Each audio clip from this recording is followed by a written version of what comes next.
Bonjour à toutes et à tous, bienvenue dans le podcast Talk and Fight numéro 4. Aujourd'hui, comme vous l'avez vu dans le titre de la vidéo, nous allons parler du combat entre Cédric Doumbé et Jordan Zebo. Bonjour à toutes et à tous. Donc comme d'habitude, n'hésitez pas à vous abonner, liker, commenter si la vidéo vous plaît et commander sur le site Nutrition Pro. Vous avez le droit à moins 15% de réduction avec le code LEPARCOURS15. Bon, sans plus tarder, je vais te laisser parler du combat, Théo, et nous dire ton avis par rapport à ce combat. Yes. Bon, bah pour commencer, je pense qu'on peut faire une petite mise en contexte déjà sur ce combat. Donc on va avoir Cédric Doumbé contre Jordan Zebo. Donc Cédric Doumbé, très grand kickboxer français, triple champion du Glory et voilà, une légende de ce sport. Il a 31 ans et qui va affronter Jordan Zebo, jeune combattant de MMA, combat notamment à l'ARES qu'on a pu voir, et en 4-0 en MMA, tout comme Cédric Doumbé qui a fait la transition kickboxing MMA et qui est actuellement en 4-0. C'est Donc clair. autour de ce combat, il y a une grosse hype qui grandit. Là, on enregistre, on est mardi. Donc le combat sera ce week-end et on voit partout maintenant sur les réseaux et sur YouTube les deux combattants se livrer à des interviews et à des communications. Pourquoi il y a une hype aussi grosse? Déjà, elle est générée en partie par Cédric Doumbé, parce que je pense que tout le monde a entendu parler de lui déjà, par ses performances en kickboxing, mais le grand public, surtout récemment, depuis un an, on le voit partout, on le voit faire du Canal+, du GQ, voilà, et c'est vraiment Mhm. un des combattants MMA avec Cyril Gane, je pense, qui a dépassé les frontières de la C'est sphère clair. MMA et qu'on C'est voit clair. partout. Et qu'est-ce qui a généré ça? C'est son fameux trash talk qu'on a l'habitude de voir. Voilà, Cédric Doumbé, c'est quelqu'un qui aime beaucoup trash talker un peu à l'américaine. En France, c'est pas quelque chose qui est implanté dans les mœurs. Mais lui, voilà, adore parler et se revendique depuis qu'il est en MMA comme le meilleur. Il a dit qu'à l'UFC, il taperait tout le monde. Et C'est son donc, j'en surnom viens au d'ailleurs, fait. The Ouais, Best. Ouais. The Best, ouais, exactement. Et Mm. comme il se prétend être le The Best, comme tu dis, il a dit qu'il taperait tout le monde, même à l'UFC, les Ramzat, tout le Les monde. Ousmane, tout ça. Et Ousmane. Et d'ailleurs, Ousmane lui avait répondu à travers une Mhm. interview. Et du coup, donc il était au MMA GP, Cédric Doumbé en 4-0. Et on l'attendait, voilà, la hype grandissait et tout le monde l'attendait à l'UFC pour faire de manière assez courte parce que on va pas vous résumer toute l'histoire. On l'attendait à l'UFC et du coup, il avait fait carrément un vote, un sondage sur sa chaîne YouTube parce qu'il a une chaîne YouTube C'est ça. pour que nous, téléspectateurs et fans de MMA, choisissent sa future organisation. Et donc l'UFC est arrivé en tête des votes, sans surprise. Et Cédric Doumbé a finalement choisi le PFL. Et donc ça a déçu pas mal de fans. Et voilà, il a choisi comme il le dit pour l'argent, il ne s'en cache pas. Parce qu'il gagnera beaucoup plus, en tout cas à l'heure actuelle, avec un premier combat au PFL qu'un premier combat à l'UFC. Et donc là, on a su qu'il allait affronter Jordan Zebo. Je laisse la parole sur la suite de l'histoire. C'est ça. Donc, en fait, il y a eu beaucoup de rumeurs sur les potentiels adversaires de Cédric Doumbé.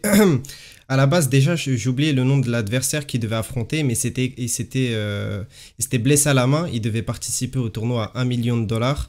Donc, il n'a pas pu participer au combat. Mais fort heureusement, du coup, il va participer du coup à son premier combat et en plus à Paris. Il devait également, soi-disant, affronter Bayzangour Shamsudinov. Ils lui ont également proposé Staropoli, donc l'actuel champion de l'ARES, qui va d'ailleurs combattre sur la carte Ouais. du PFL Paris face à Nadjombe Baba. Finalement, ça s'est pas fait. Soi-disant, bon, c'est vraiment pas sûr hein, que les combats lui ont été proposés. Ça m'étonnerait de la part de Cédric Doumbé qu'il ait refusé les combats. Peut-être que ça vient de son manager. En tout cas, on connaît pas l'histoire. Et au final, il a accepté d'affronter Jordan Zebo. Et pourquoi Jordan Zebo? Bah, en fait, le truc, c'est que il fait partie lui aussi du MMA Factory. Et on sait, Cédric Doumbé a une très très grosse histoire avec le MMA Factory, notamment avec Fernand Lopez. Car pour ceux qui ne le savent pas, il est arrivé en même temps que Cyril Gane, qui est toujours au MMA Factory. Sauf que Fernand a préféré du coup entraîner Cyril Gane. Il justifie ça de par le fait de son palmarès, etc. Du fait que, enfin, franchement, je sais pas de pourquoi il justifie ça comme ça, sachant le gros palmarès, comme tu l'as rappelé, de Cédric Doumbé en kickboxing. Mais bref, du coup, bah, il s'embrouille avec Fernand Lopez et il a du coup accepté d'affronter Jordan Zebo. Pas vraiment pour affronter Jordan Zebo en lui-même, mais plus pour affronter Fernand Lopez. Parce que Fernand Lopez, comme je l'ai dit, c'est son ancien manager et ancien entraîneur. Et comme il y a une grosse rivalité entre eux, Fernand Lopez avait notamment dit qu'il avait couché avec son ex-femme, etc. Cédric Doumbé avait démenti, mais bref, il y a une grosse rivalité entre eux. Du coup, Jordan Zebo, il a décidé d'accepter le combat, même si lui... son objectif, c'est toujours d'aller à l'UFC. Il faut savoir qu'il l'a signé que pour un seul combat. Enfin, du moins, il est toujours à l'ARES. Son objectif, c'est toujours d'aller chercher la ceinture. Bayzangour Shamsudinov va d'ailleurs prendre sûrement la ceinture avant lui. Et après, lui, il ira la chercher quand Bayzangour ira à l'UFC. Enfin, bref. Du coup, il a accepté le combat pour ça. Et également, comme il le dit... bah, ça lui a apporté une grosse hype. On le sait notamment, bah, par exemple, moi, quand j'avais sorti une interview de Jordan il y a de ça 1 an, elle n'avait pas fait énormément de vues. Mais quand j'ai fait une interview bah, sur sa préparation pour le combat face à Cédric Doumbé, ça a explosé. Et ses dernières interviews, pareil. Donc voilà, je pense qu'il a accepté le combat pour ça. Mais également, je pense qu'il a les armes. Donc là, on va parler de nos pronostics, histoire que ce soit assez rapide comme vidéo, qu'on s'attarde pas trop sur ce combat. Moi, je pense... Bah, je vais te laisser commencer et après, moi, je vais dire mes pronostics, je pense, par rapport à ce combat. Ouais, déjà, je voulais juste continuer sur, avant qu'on passe sur le pronostic, sur Mhm. appuyer tes propos. Et effectivement, on a parlé de toute la hype autour de ce combat. Et comme tu dis, au-delà du Zebo Doumbé, qui déjà, on va en parler, mais tactiquement et en termes de combat, est très hypant. Mais il y a tout un aspect Doumbé contre Lopez et contre le MMA Factory qui a généré cette hype parce qu'on a vu Doumbé de multiples fois piquer Fernand Lopez, piquer Cyril Gane à moindre mesure, piquer Nassourdine aussi à moindre mesure. Donc voilà. Donc toute cette hype est générée également en partie pour ça. Maintenant sur le combat, donc on l'a pas précisé, mais on est chez les welter, chez les moins de 77. Mhm. On a 2 combattants assez différents dans la manière de combattre parce qu'on l'a dit, on a un kickboxer de renom avec une frappe une des meilleures, hein, et on est chez les moins de 77, mais Cédric Doumbé sait frapper et frappe très fort. Il frappe, je pense, l'équivalent de 1 voire 2 catégories au-dessus quand il touche. Mhm. Et en face, on a Jordan Zebo qui est un combattant que toi tu connais très bien, que tu as vu sa Mhm. préparation, donc tu pourras nous en parler encore mieux que moi. Mais on l'a vu déjà combattre à l'ARES, il est très impressionnant déjà physiquement. Ouais, c'est un monstre. Et c'est un monstre, ouais. Physiquement, les deux, comme on a pu le dire, ont l'air différents, même si je pense qu'au final, au Mhm. poids, dans la vie de tous les jours, ils ont peut-être un poids assez proche. Ouais, c'est ça, Mais il c'est tourne vrai que autour Jordan. des 88-90 Ouais, kilos hors combat, tu vois. Donc, c'est énorme. C'est énorme, ouais, sachant qu'ils combattent en moins de 77. Donc, ils doivent cutter plus de 10 kilos. ouais, Jordan, il me paraît quand même plus impressionnant, même si, soi-disant, ils font le même poids. Pour avoir vu les deux, vraiment... ouais. Cédric est un peu plus grand, mais Jordan est plus trapu, plus Ouais. balèze, quoi. De toute façon, on le voit. Et on le ressent dans ses amenés au sol, notamment ce côté Ouais, balèze, c'est hein, clair. parce qu'on l'a déjà vu péter la cage de l'Ares Ouais. sur des amenés au sol. Mais on l'a aussi vu se défendre en striking et même gagner des combats grâce à son striking. Bah, par KO, Donc là, au niveau dernièrement. du. Ouais, par KO Dernièrement, dernièrement, il son a mis, dernier il combat. a mis KO Maris Sardi. Maris Sardi qui a un très gros menton, pour ceux qui ne le savent pas. Il a notamment dernièrement affronté Bayzangour Shamsudinov. Il a perdu, mais Bayzangour n'a pas réussi à le mettre KO, contrairement à Jordan. Et ce qui est bien avec Jordan, c'est que, comme tu l'as dit, il a une très grosse lutte, très Ouais, puissant. Il aime notamment faire énormément de slams. Pour ceux qui ne le savent pas, les slams, c'est vraiment le fait de décoller son adversaire du sol et de le jeter par terre, tout simplement. Euh, donc il a un gros striking, il utilise beaucoup ses jambes, contrairement à Doumbé qui met surtout, même si c'est un kickboxer, qui met surtout sa stratégie sur sa puissance de frappe avec ses points. Jordan, il varie bien les zones de frappe. Donc dernièrement, sur son dernier combat face à Maris Sardi, il se focalisait pas sur le fait de mettre que des high kicks ou que des middle ou que des low kicks. Il variait les zones de frappe. Et c'est ça qui était bien, c'est que comme quand il mettait énormément de middle, bah, son adversaire il se protégeait du coup le corps et après lui il remontait à la tête. Il a mis peut-être 5-6 high kicks à Marisarji avant qu'il se fasse mettre KO. Donc très grosse force de frappe. Je sais pas s'il a une plus grosse force de frappe que Doumbé. De toute façon, on le verra. Et le point d'interrogation qu'on peut se poser dans ce combat, c'est la lutte de Doumbé. Il s'entraîne notamment avec Mehdi Othman, avec Boris Jumpstomp à la Hatch Academy et au KFBC. Mais on ne connaît pas vraiment son niveau en lutte. Je pense qu'on va être surpris à la fois par la lutte de Doumbé et à moindre mesure par le striking de Zebo. On s'attend à, tu vois, avoir kickboxer contre lutte, mais je pense que les deux, dans leur domaine entre les moins de prédilection, vont nous surprendre. Ok. Toi, tu vois le combat se dérouler comment? De quelle façon? Alors moi, le combat, donc déjà oui, je voulais juste revenir sur donc dans la physionomie du combat et la stratégie que doit et va adopter Jordan Zebo. Il l'a dit à notre micro, le micro du parcours dans l'interview que tu as réalisé, qu'il s'entraînait à fond, il s'entraînait sur 5 rounds, alors que le combat sera en 3 rounds, je sais pas si on l'a précisé, et il s'entraînait pour chaque seconde laisser aucun répit à Doumbé et l'attaquer dès le début, lui rentrer dans les jambes, essayer de faire des slams, de l'amener au sol.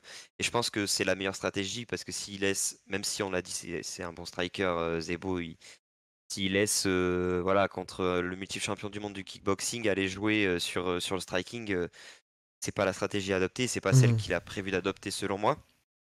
Mais pour moi, on va avoir un gros combat qui va arriver jusqu'à la décision, où on va, comme je l'ai dit, être surpris par les défenses d'amener au sol de Doumbé et sa lutte, et surpris par Zebo qui défend un striking. Et je vois une victoire de Doumbé à la décision. Parce que je le vois quand même vraiment plus fort debout. Et je le vois pas perdre juste parce que si Doumbé Ça il s'y parle perd, trop, bon, ouais, bah ouais. ouais. Même les deux s'ils perdent, mais bon, Zebo, entre guillemets, voilà, hein, Il on est au début pourra de se sa dire déjà, carrière, quoi, ouais. exactement, exactement, il est au début de sa carrière et il a jamais dit qu'il tapait tout l'UFC encore, quoi. C'est ça. Alors que, Ouais, il a une grosse marge de Doumbé, progression, alors que bah, Doumbé aussi, il a exactement. une grosse marge de progression. Je crois qu'il a En commencé MMA, le oui. MMA en 2018.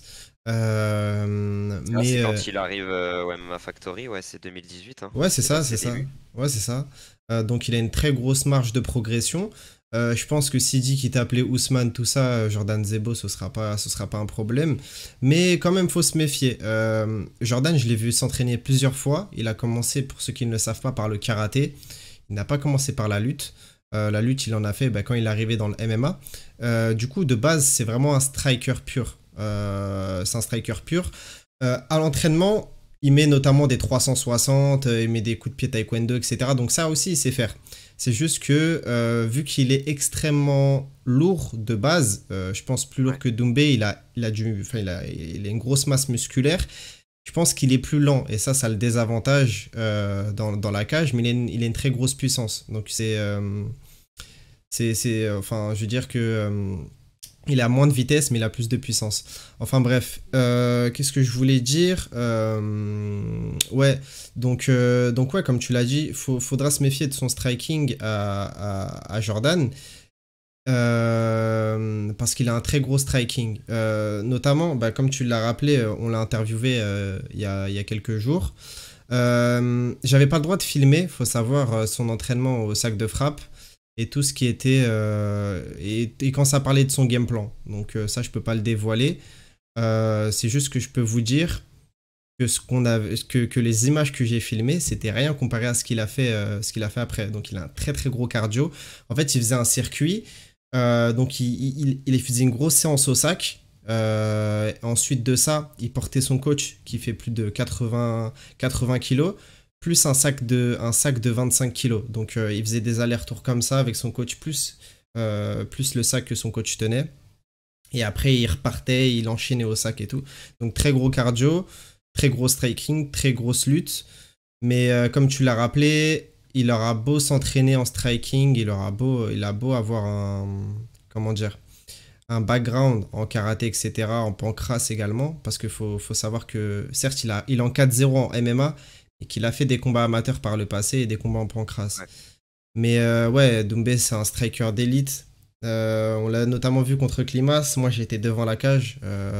J'étais devant la cage. On a d'ailleurs sorti un reportage sur le MMA Grand Prix. Une fois qu'il touche, c'est fini.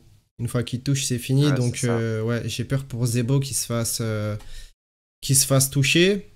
Si contre Marie Sardi, il a eu du mal à le mettre KO. Je pense pas qu'il va mettre KO. Je pense pas qu'il va mettre KO Doumbé. Comme tu l'as dit, je pense que ça va se finir à la décision. Je vois quand même Jordan l'amener au sol.